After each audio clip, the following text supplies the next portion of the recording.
Fantastic. Craig, how you doing, man? Thank you so much for coming through, and nice to chat to you in the DACC. Oh, it's great to be here. Thanks. Yeah, awesome, man. So, yeah, straight into it, man. Obviously, just a quick introduction to Craig. Craig is a digital agency coach, obviously based in South Africa, I'm assuming by the accent. Yes, Cape Town, yes. Gotcha. Oh, you in Capies, yeah? Yes, I yeah. won't hold that against you. That's fine. No, don't judge me too much. Yeah. I love it that the Cape Townians even are starting to go, we're working on it, guys. We're working on it.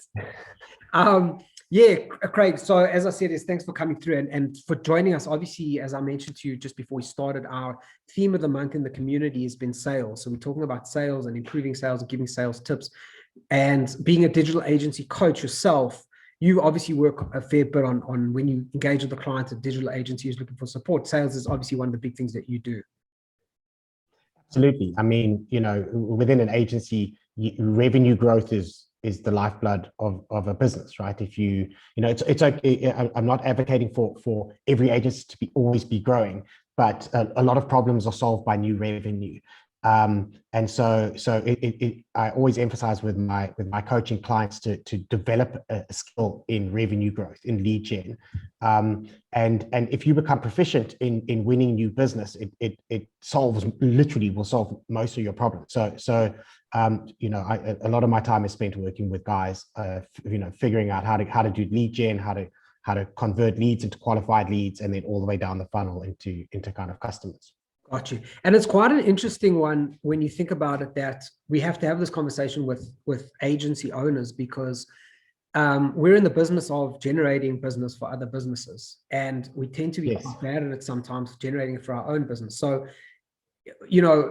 we get so focused and hung up on the technical side of things that we tend to forget, like you say, about new revenue and those sorts of things. So it's good that I think agencies become aware of, hey, do I have any gaps in my sales process? Do I have any gaps in my sales abilities? And how do I fill those gaps up? Yeah, so most agencies it's embarrassing, but most agencies don't have like this dedicated, documented sales process. Yeah. And that's not even like a judgment thing. Most agencies are working their butts off doing the actual work from existing clients. Yeah. Finding the time to do new business and that kind of stuff is a luxury for most of guys, right? Yeah. And what happens is most of the time they sit and wait, and opportunities come their way, and so on and so forth. But listen, one of the core tenets for me that underpins successful selling within an agency is the person who's responsible for selling in an agency can't also be the person who's responsible for doing the work, right? Like that is an absolute death knell for an agency. And the reason being is that if the same person sells and does the work, when you win a new client, you stop selling because now you're having to do all this work, right? Yeah. And when you reach a certain level of capacity, or let me put it this way, when you reach a certain level of busyness, you start, winning new business is a disincentive. Winning new business is actually a pain in your butt, because you're sitting there going, well, if I win another client, I'm adding another 2 hours of work onto every day. And so you're going to stop selling. You're like, I can't physically do that work. And so before we get stuck into any of the other sales stuff, it's the starting point for me with my clients is to go, listen, as best as possible, you need to separate the person who's responsible for revenue from the team who are responsible for doing the work, because otherwise it stalls every single time. Yeah. Yeah. Sorry, you're gone. No, so I was saying, so outside of that, I'm quite pragmatic about looking at the whole sales funnel thing, etc. There's a lot of emotion that goes into it when it comes down to pitching and so on and so forth. But when it comes to setting targets and creating a new business system within your agency, you have to be quite unemotional about it. Yeah. And I start to, you look at a standard sales funnel that goes leads to qualified leads to meetings, proposals, deals. Yeah. It always pretty much follows that same process, right? Yeah. I always start at the end. So I say to a client, well, listen, how much more revenue, what's your new revenue target for the year? Then they go, oh, we want to win we want to win R1 million worth of business. And you go, okay, fantastic, right? You say, well, what's your average deal size? Yeah. And they go, okay, well, on average, it's a deal is 100 grand. Yeah. So you go, okay, cool. So you need 10 new deals to hit your target. Some will be below, some will be above, but all things being considered, if you get 10 new deals, you're going to hit your revenue target. Right. And you go, yes. Okay, cool. So that instead of looking at, oh, we need R1 million in revenue, just go, we need 10 new deals. And then you have to be quite analytical about your process. You have to go back through all the proposals and the meetings you've done, because you need to understand what your conversion rate is down that funnel. Right. So if you need 10 new deals, how many proposals do you need to do to get 10 deals? Like, are you a 50% strike rate? Are you a 100% strike rate? Are you a 10% strike rate? Like, agencies all have it different, right? Yeah. But if you're a 50% strike rate, if you win half of the proposals that you do, right, then you need 10 new deals means 20 proposals. 20 proposals probably means 30 meetings, probably means 50 qualified leads, and 50 qualified leads probably means 500 leads. Yeah. Right. And so if we extrapolate it back up the funnel based on your specific performance as an agency and what your closing rates and conversion rates are, you end up with a number of leads and a number of qualified leads that you need. Right. And that's where that's where your marketing comes in. Yeah. Right. Yeah. So your brief needs to be, we need 500 leads this year. Yeah. Now, I know that a lot goes wrong, but if you put 500 leads in there, you're going to get pretty close to your 10 clients. Yeah. Like, if your maths is right. So the focus is on putting 500 leads in there and doing everything you can to convert those leads to qualified leads and move them through the funnel. Right. If your conversion rates are bad, then you need to spend time improving your proposals or your pitching or whatever it is, because there's definitely efficiencies that can be had within the funnel. But essentially, you start with your revenue number, your target, you convert it to number of deals, and you work back up to get, this is how many leads we've got. Yeah. And this is something you guys are the experts in more than me. But if you've got a lead target of, 500 is probably a lot, but let's say you've got a target of 100 leads, let's say, that you've got to win. Those are going to come from different tactics. Yeah. Right. So you go, well, how many leads do you think you can get from referrals from existing customers? You go 5. Okay, cool. Well, now you need 95 leads. Yeah. And then you go, well, how many will come from Google AdWords? And you go 20. Okay, cool. So now you've got 75 leads. And essentially, you're going to assign different lead generation tactics. You're going to assign each of those a number that you think it owes you. Yeah. To go back to feed this funnel. But you've got to be able to have enough tactics, and those tactics work successfully enough to be able to hit your target number of leads. Yeah. Right. Gotcha. So each of these little tactics that feed to the top of the funnel, and then the trick is you probably don't know which ones work really well. I can tell you that, like, referrals and mining your networks are highly successful, but you don't really get tons of volume. And then things like doing ebooks and surveys and that kind of stuff, you could probably get like tons of leads, like tons of email addresses, but they may not convert to qualified leads, right? But either which way, you're going to somehow come up with tactics to make up that number that you need for the year. Gotcha. And then as you start running those tactics, as you start implementing those tactics, you get to track and monitor and go, is it delivering the number that I assigned it? Is it above? Is it below? Whatever. But the idea is to also track those leads all the way down the funnel to the conclusion. Gotcha. Because just because a tactic is really good at generating leads doesn't mean those leads convert. Right. And I guess that's so what you've just described is sales funnel management 101. And I think every agency this is what I think, going back to what we started off with, is a lot of agencies, we get so busy in our agency where we actually don't think about these basic things that make so much sense when you lay it out like you just did.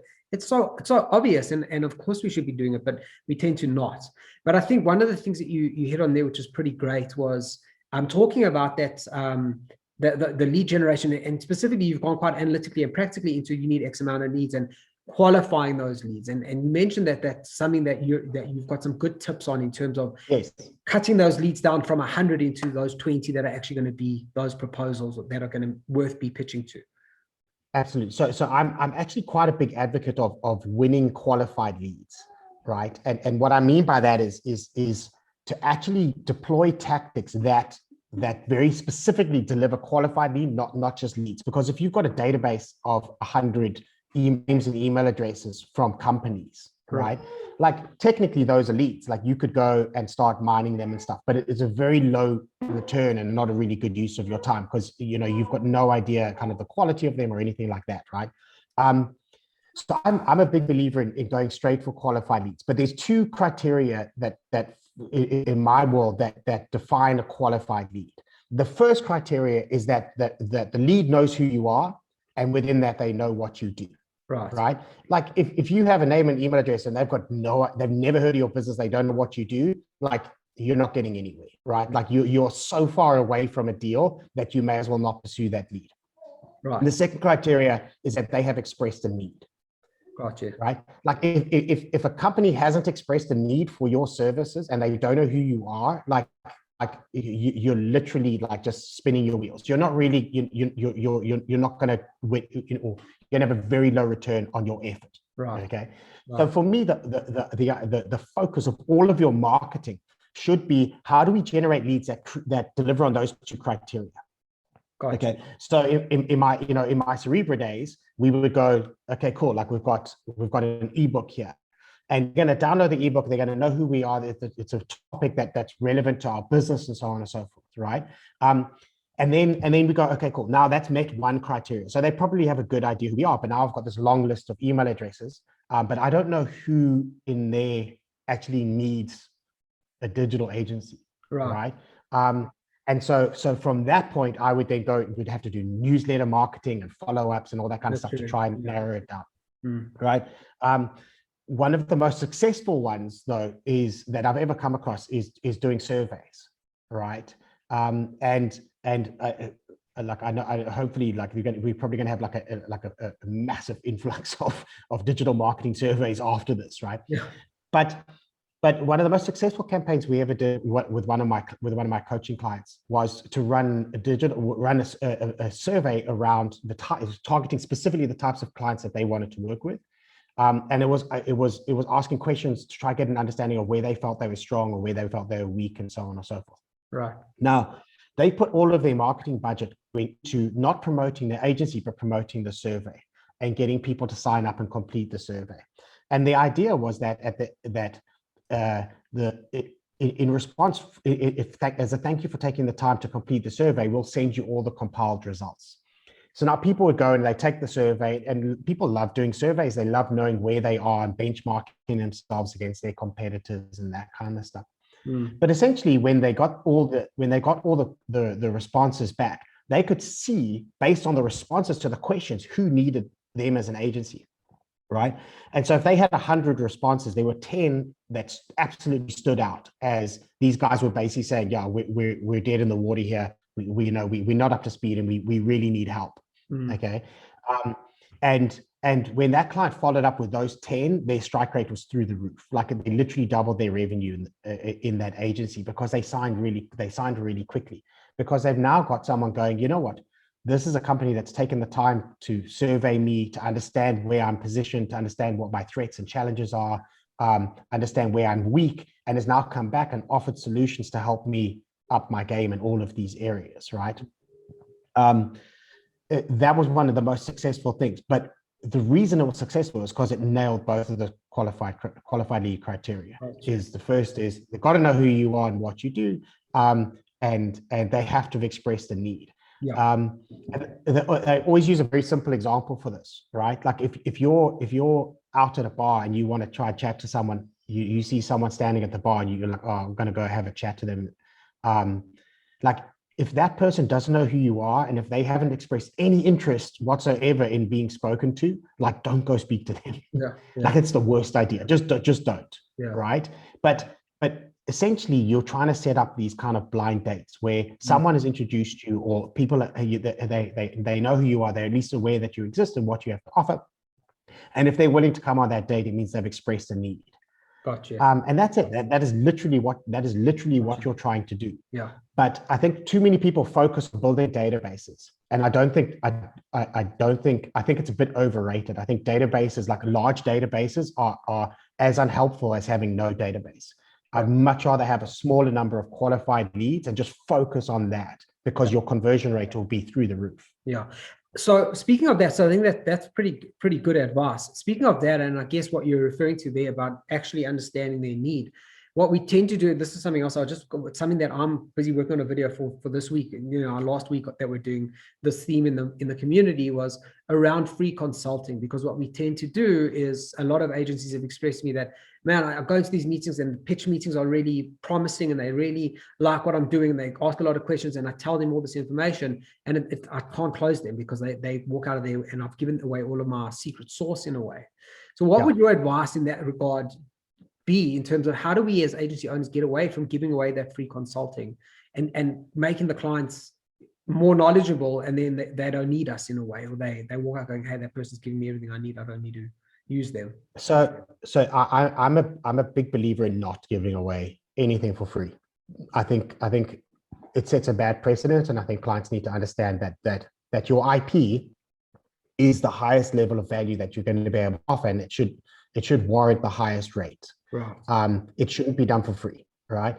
Having said that, I will put a caveat in that as an agency, like, you've got to understand where you are in the kind of Maslow's hierarchy of needs. Like, if you're on the bottom rung, and if you're literally like food, shelter, survival, then do whatever it takes to win business. Like, I just literally couldn't care. Like, it is critical that you win business and you survive. Right. If you're not in that absolute lowest level of, Maslow's hierarchy of needs, you need to back yourself. And you need to actually be upfront with the client and say, okay, cool, we don't do this for free. One of the easiest ways to do it is to actually avoid the conversation altogether and have it as a product, and have your consulting and all of your IP products listed as products with prices. So you go, a digital strategy is this much, and a competitor analysis is this much, and a website audit is this much, and a SEO audit is this much, or whatever. All of those products that you guys offer need to be listed with values next to them, because they all listed on your websites. Every single person listening to this has those products listed on a website. But when they go and speak to a client, right, they need to be able to say to a client, well, listen, like, if you're looking for a strategy, it's a 35,000 Rand strategy or 75 Rand strategy, whatever your number is, right? Because it's the easiest way to be able for a client to understand that has value, is to put a price next to it, like up. And right. If you walk into a BMW showroom, the cars have prices next to them, right? It's not a difficult thing to understand. But as I said, it's not enough to just say to people, don't do it. For me, we've all made those mistakes. The thing that helped me the most was literally just have a price next to it. And you say to a client, if you want to do that.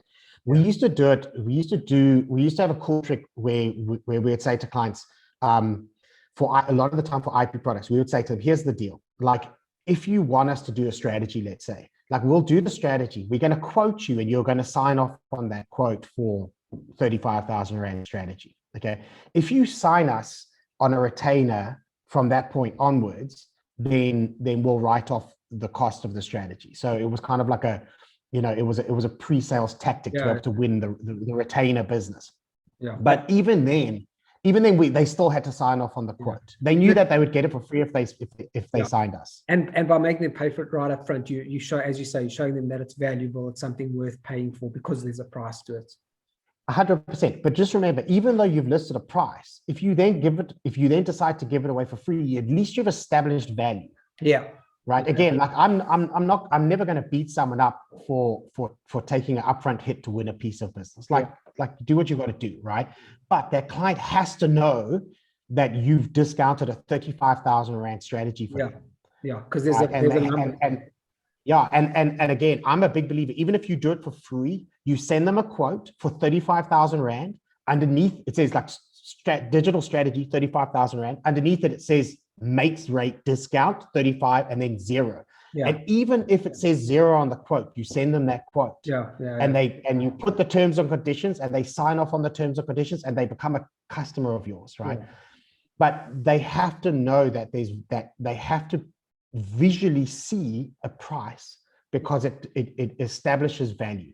Gotcha. Right.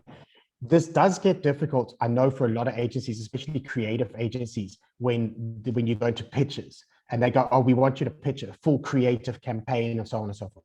Again, like I'm okay. Like you do what you got to do. If you want to go and pitch it, you've got to make sure that client knows that all of the copyright, all of the creative, all the concepts in that belong to you. And if you don't win the pitch, they don't get to use it. Yeah. You know, I had a client recently lose the creative pitch, and the client phoned them up and said, listen, you didn't win the pitch, but can we use all your ideas and we'll pay you for it? And they offered them an arbitrarily small amount of number. Yeah. And thankfully my client said no. They said no, you either use us or you don't use us. Yeah, right? But you know, I wish I was more optimistic. I think pitching is going to be part of this industry. You either are okay with it or you're not okay with it, and it's okay to say to clients you're not going to pitch. I'm also like I'm feeling quite bullish, you know, like if you're a strong agency, if you're quite established, and if you aren't absolutely desperate for business, I massively advocate for telling clients that you'll pitch credentials, but you're not going to pitch creative or strategy or whatever it is, right? Like if you can't choose us based on our history and our case studies and the clients we've done in the past and our ability to prove how good we are, if you're not going to choose us on that, then don't choose us. Yeah. But yeah, like that for me is a failing point within the agency industry.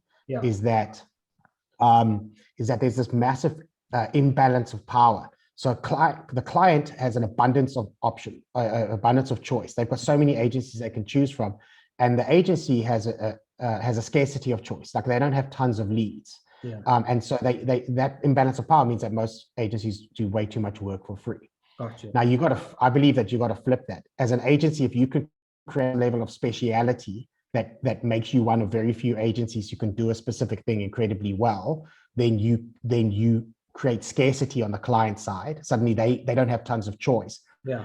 And if you're really good at your lead gen, and if you're really good at like your revenue generating stuff, if you see a strong pipeline of clients, it's a lot easier to say to a client, sorry, we're not working for free. Like if you're not interested, I've got 3 other sales meetings today.